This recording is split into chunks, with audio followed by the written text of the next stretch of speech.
እንጀምራለን፣ እንጨርሳለን፣ እንጀምራለን፣ እናስተምራለን፣ እንጀምራለን፣ እናንሰራራለን።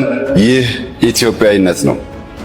በተደጋጋሚ ለኢትዮጵያ ብልጽግናን እንመኛለን ስንል በንግግር ያልተገነዘቡን ሰዎች ብልጽግና ማለት ለዛሬ ሳይሆን ለትውልድ የሚሰራ 100 ዓመት 200 ዓመት አስቦ የሚሰራ ብልጽግና ማለት በኢትዮጵያ ልክ ትልቅ አድርጎ የሚሰራ ብልጽግና ማለት አሁን ባለ የዓለም ቴክኖሎጂ ልክ ጽድት አድርጎ የሚሰራ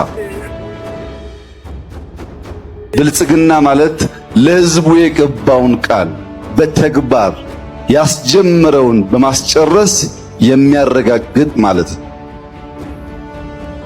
ካለምንም ጥርጥር ኢትዮጵያን እንሰራታለን። ኢትዮጵያን ስንሰራት ፈተና አልባ ሆና አይደለም፣ ጨክነን በትጋት በስራ በመስዋዕትነት ነው የምንሰራት። መስዋዕትነት የሌለበት ዋጋ መክፈል የሌለበት ያማረ የጣፈጠን ፍሬ ማየት አይቻልም።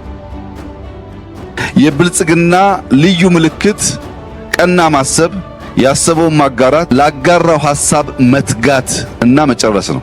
ተናግረን መጀመር ጀምረን መጨረስ እንዳሳየነው ሁሉ ስንጨርስ ነው መቆም አያስፈልግም።